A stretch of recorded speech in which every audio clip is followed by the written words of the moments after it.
ചിലതിന്റെ പ്രതീക്ഷകളെ ആസ്ഥാനത്താക്കി സ്വർഗം തന്റെ ദൂതനെ നമുക്ക് വേണ്ടി ഇറക്കുക. നീ ജോലി ചെയ്യുന്ന ഇടത്ത് നിന്റെ ഭാവിയുടെ വിഷയത്തിന്മേൽ, ദൈവസഭയുടെ വളർച്ചയുടെ വിഷയത്തിന്മേൽ ചിലതിന്റെ പ്രതീക്ഷകളെ ദൈവം ആസ്ഥാനത്താക്കി ദൈവം തന്റെ പ്രവൃത്തിയെ തികയ്ക്കാൻ പോവുകയാ.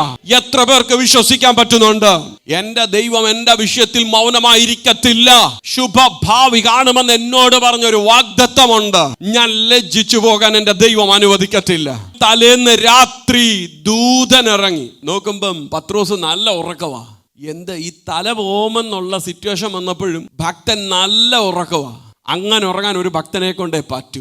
ചിലര് പറയുന്നത് കേട്ടിട്ടുണ്ട്, ഇത്രയും പ്രതിസന്ധിയുടെ മധ്യേ കിടന്ന് ബോധമില്ലാതെ ഉറങ്ങുന്നേ. ഈ പ്രതിസന്ധിയുടെ മധ്യം ബോധമില്ലാതെ ഉറങ്ങാൻ ഒരു ദൈവ പൈതലിനെ കൊണ്ടേ പറ്റൂ. കൂടുതൽ ചിന്തിച്ചത് കൊണ്ട് ഒരു മുഴം കൂടത്തുമില്ല, ഒരു മുഴം കുറയത്തുമില്ല.